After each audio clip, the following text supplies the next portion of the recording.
Hello, and welcome to episode 16 of the She.Must.Knit podcast.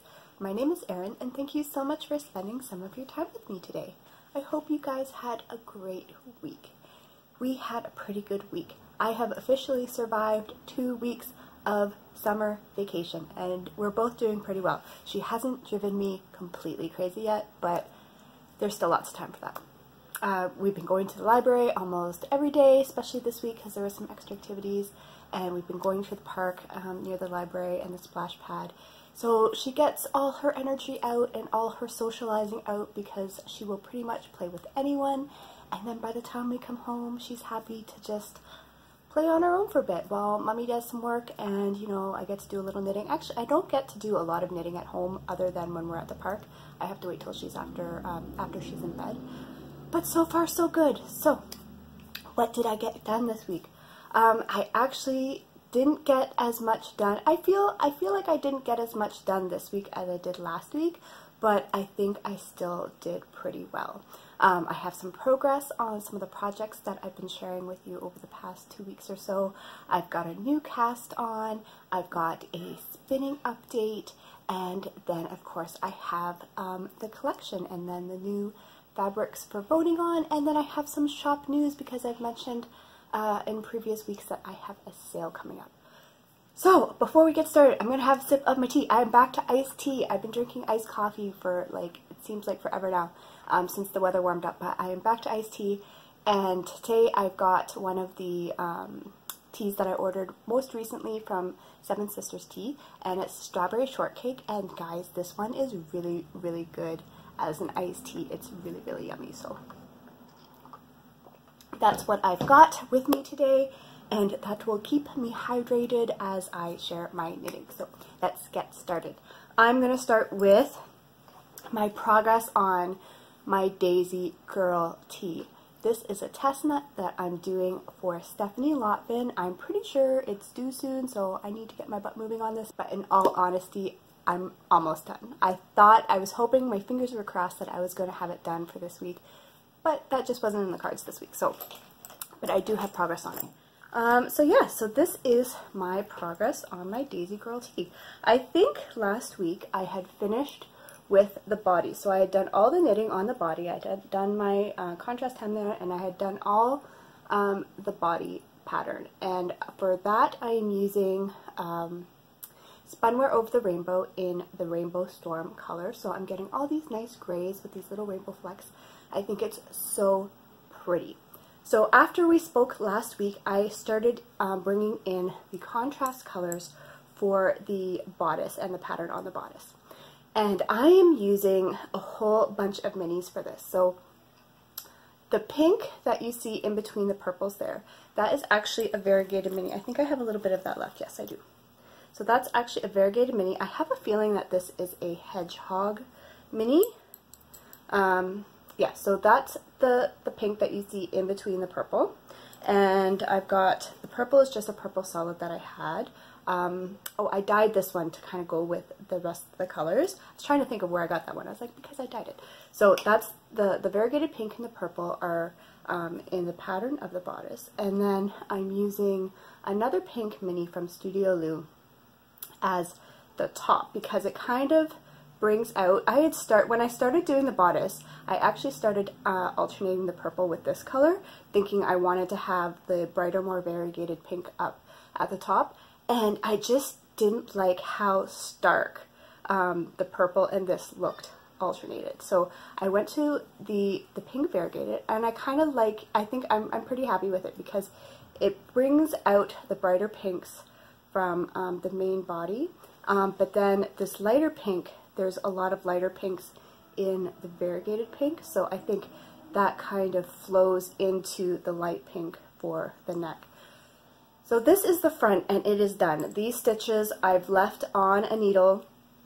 They are on hold until I finish the back, and then I will be doing a 3-needle bind off to join the shoulders before picking up the neck and sleeve edgings, and then it will be done. So I am so close because this is the front, and then the progress I've made on the back, this is the back so far. So I think I've got, just give me a second, 1, 2, 3, 4, 5, 6, I think I've done 8 of the little purple stitch stripes, and I need to do 9 before I bring in that light pink and continue on with the back shaping.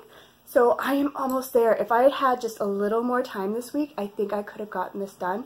I actually did bring this project to the library for 1 or 2 days, because once I got going on this stitch pattern, this was very easy to work without referring to the pattern.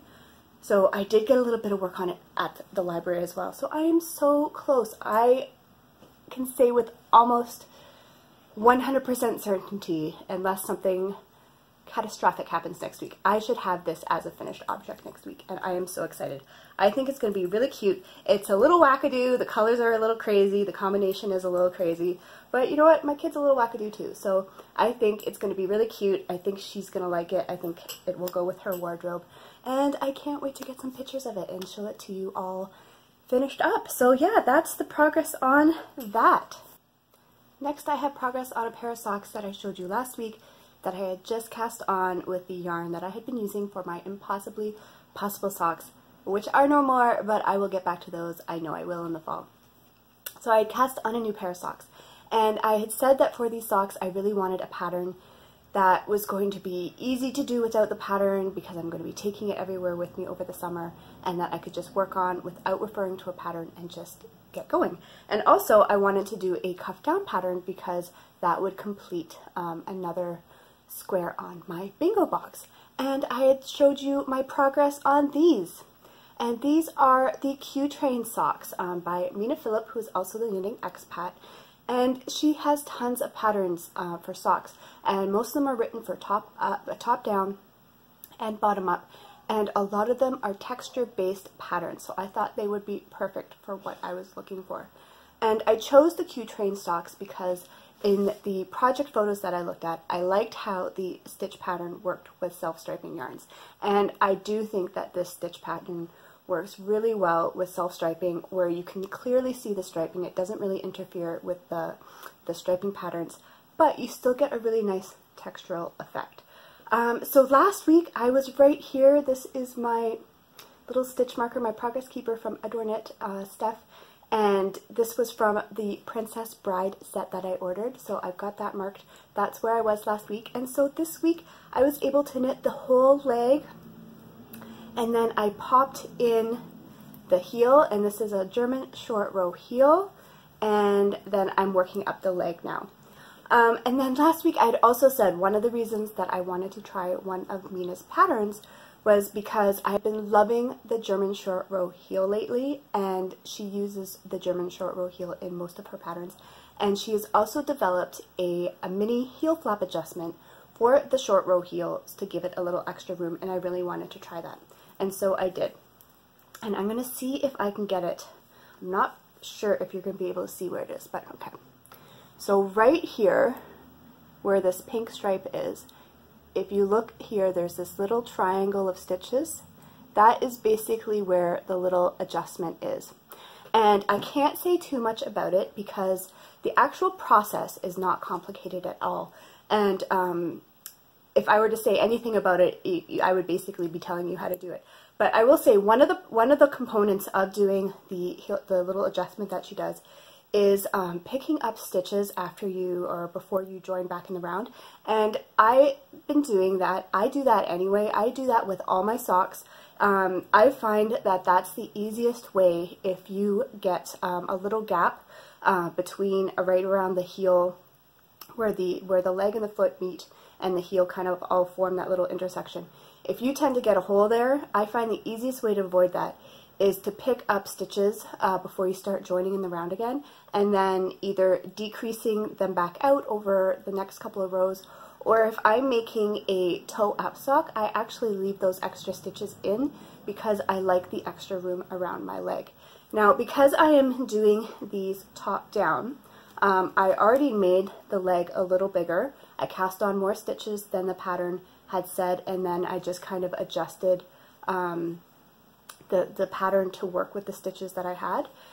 So I didn't want those extra stitches to stay there for the foot because you want a snugger foot. So after I did the little adjustment and I had the extra stitches here, I did decrease them out every other row. I decreased a stitch on each side until I was back to the amount of stitches that I had in the beginning. And so now I'm just working along on the foot. And it is going okay. I spoke about the stitch pattern last week, about how it's not the most fluid of stitch patterns. It just takes, like, I cannot do the one row of stitch patterns. It's every other row. So every other row is a knit row, and then you do the stitch row. And it's only on the front of the sock, so it's not so bad. But I cannot do the stitch row without looking. I have to look at every stitch that I'm doing. And if you're a tight knitter, I think it would probably be an unpleasant stitch. I find that I have to try and keep my stitches a little loose to make them just flow a little more, because it's very difficult to do with tight stitches. But I really, really like the effect. And honestly, I mean, I did this much pretty much in a week, so it's not going so bad. It's not horrible. I am enjoying the effect of the pattern. I don't enjoy the stitch so much, but the overall pattern I really like, and I like the look of it. So I'm going to keep going with it. And we'll see, maybe I'll have the first sock done next week. And then I'll have a little bit more to say about, about this pattern. So that's all about that. And next I have a new project. I mentioned this last week, I showed you a picture. One of the other boxes on my bingo square is to make 2 Santa pillows for this coming Christmas. I really wanted to make them last year, and I just didn't have the time to do it, but I had bought the yarn so that I would be all ready this year. And so one of my goals for July is just to get these pillows started so that I can work on them over the next couple of months and hopefully have them done for Christmas. So I started them. I cast on the pillow, and it's not very exciting, but I will show you anyway. I did this last night just to get it going. I was hoping to get it a little bit into the color work pattern. I don't know if I mentioned, these are called the Santa pillows. But yeah, I cast them on. I had to figure some stuff out, but I got it cast on. And what I mean by having to figure some stuff out, this pattern is written so that it's worked in the round, and it's color work. And both the front and the back of the pillow have that Santa motif on it. And I did not want that. I only wanted to have the Santa motif on the front of the pillow, and then my plan is to sew a backing. And part of that is that I just didn't want to, well, part of it is because I just didn't want to make 2 pillows with colorwork Santas on the front and back. I didn't think I was going to get through that. Like, I didn't think I'd finish 2 pillows full on colorwork front and back. And so I thought if I just did the fronts and then did fabric on the back, I might actually get through 2 pillows, and it would be much easier to do the finishing on them by just doing the fronts. But I also didn't want to do color work. Like, if you don't know, or if you're not familiar with the process of color work, it is easier to do it in the round versus to do the color work along the knit side and then to do color work again on the purl side back. It's easier to do it just continually in the round on the knit side. So I was like, okay, well, I only want it on the front, but I don't want to have to do color work in the purls and all that. So then what I figured out is that I will do it on the front and back, but I added in, so let's see, where's my markers? Okay, so I put in some markers, and I've added in 8 stitches between the amount of stitches for the front and back. So I divided the total cast on in half, and then between that divided number, I have added 8 stitches. And what I am going to do is add a steeking panel on each side of the front and what would be the front and the back, so that I can do the color work on the front and the back, and then at the end steek it, so cut down those panels, and then boom, I will have 2 color work panels. So this will actually end up being, I think, easier because originally I was like, okay, I'm just going to try and get 1 pillow done now, and then I'll get the second pillow done at another time.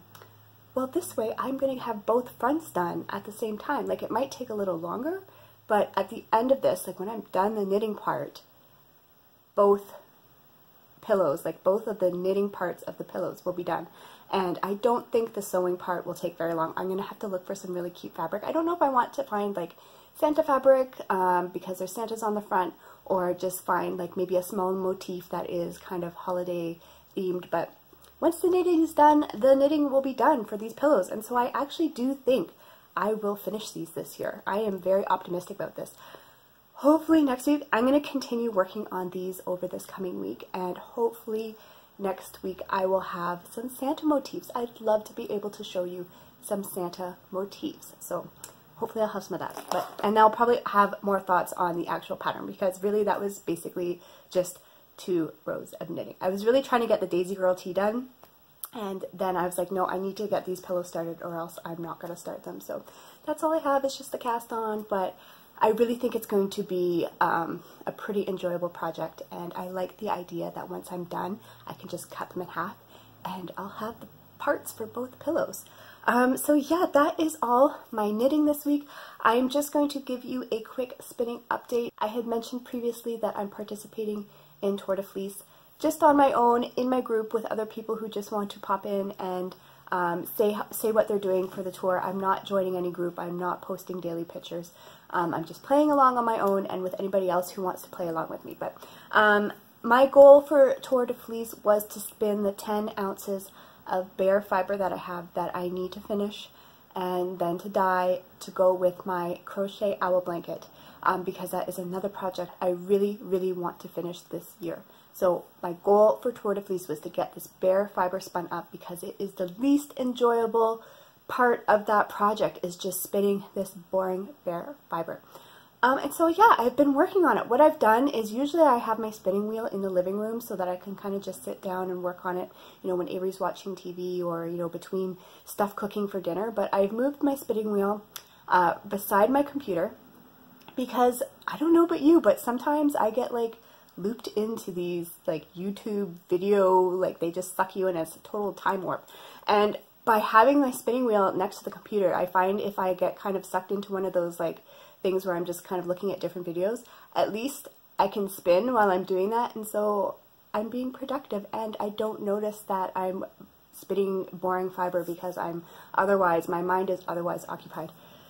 So by doing that, I have now spun, I think it's been a week, the tour has been going on for a week, I've spun half my fiber. I've got about 5 ounces on my first bobbin here ready to go. This guy, there's still a little bit of room on there, but I decided to take this one off and start the other one just to try and keep things a little even.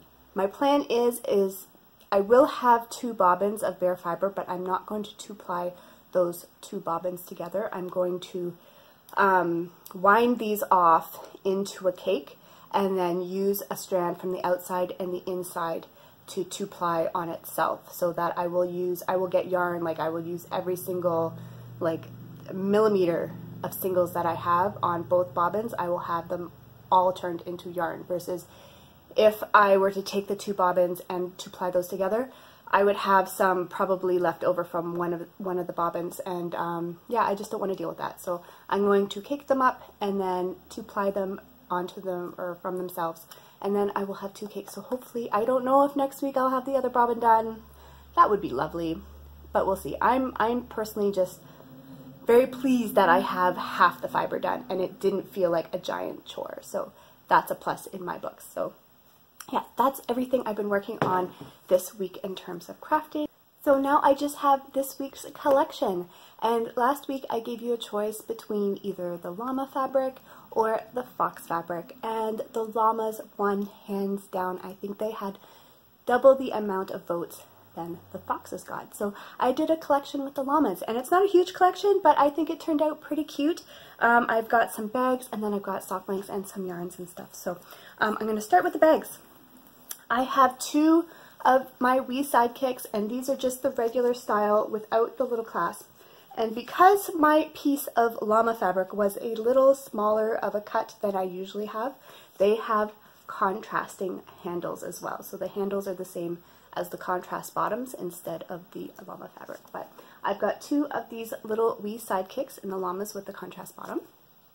And then I have 1 of my regular squishy pouches. So I've got one of those. And then for the interior, I found some fun green fabric. I think these are just really bright, happy bags. So I really like how these bags turned out. So I have 3 bags total for the llamas. And then I did some yarn. I have 1 sock blank. And so for the yarn, I did kind of the navy kind of denim base, and then I did all the little flecks of the different colors that you see in the llama print. So this is the sock blank, and I will have 1 of these. And then I have 1 skein of like the 100 gram 75-25 wool nylon superwashable nylon blend. I have 1 skein of that. And I have 1 sock set. So the 50 gram main skein here, and then a 20 gram coordinating mini skein. So I have 1 sock set. And those will be going into the shop not right away. So last week I mentioned that I have a sale coming up, and so now I can give you a little bit more detail on that. Every year I have my annual birthday sale, and so it is going to be on Monday, July 16th, because that is my birthday. I am going to be having a fun day out with my aunt shopping. Avery will be in a camp that day, so I cannot wait. But yeah, that will be the sale date. My sale is only 1 day, so it's just from midnight, July 16th, until midnight for the next day. So it's only 1 day. It's 30% off with the coupon code BIRTHDAY. That's all you have to put in, and you will get 30% off any ready-to-ship item that is in the shop. So it does not count for clubs, it does not count for custom items. And then I also mentioned last week that my 2 most recent collections, so last week's Alice in Wonderland collection and then this llama collection, will not be a part of the sale because they are newer collections. So this llama collection will not be going onto the website until Tuesday. If you want to check out the sale and you decide to pick something up, but you are also interested in an item from one of the collections that are not included, just wait until Tuesday, and it's going to take me a couple of days to get everything organized and packed up and making the stitch markers, because I do custom markers for all the bags. And if I see that 2 orders come through for 1 person, I always combine shipping. I will always refund excess shipping. So just wait till after the sale, and then you can pick one of those up and I will just combine your order. So yeah, that's all I have to say about the sale. Make sure you check it out on Monday, July 16th, 30% off with the code BIRTHDAY. And then finally, I have the fabrics for the vote for next week. And I decided to do another kind of character-based vote. And so I dug through my fabric stash, and I found these 2, and I think these will be really, really fun to work with. So your first choice is going to be some Star Wars fabric. And it's this one here. And I love the colors in this. I always have to pick fabrics. Sometimes I see really cute fabrics, but they might only have 1 or 2 colors in them, and then that doesn't make for fun yarn, right? So this one is a Star Wars fabric that has a lot of really, really fun colors in it. So I went with this one. So that's your first choice, Star Wars. And then the other fabric I found was Big Bang Theory. I love the Big Bang Theory. I haven't watched it in ages since we don't have cable. I have to like go search for it, and I just never get around to it. But yes, I have some Big Bang Theory fabric, and again, there's lots of bright colors, and I think there could be some fun yarn names and stuff for that one. So that is your second choice, Big Bang Theory. So let me know in the comments below which fabric you would like to see for next week's collection. And again, any comment on any of my videos, at all, any of the videos, you'll get an entry for a drawing of that month. So the month that you place your comment, your name will go in for a drawing for that month. And also any orders placed on my website, each item gets an entry for a monthly draw that I do for a $20 coupon to my shop. So that's all for this week. I hope you enjoyed this episode. I hope you're enjoying the weather wherever you are. We have had some really, really pleasantly warm, but not like sweltering temperatures lately. It's been really, really nice being outside. So I hope you're enjoying, whatever the weather is where you are. I hope you've been able to do lots of crafting, and I will talk to you soon. Bye.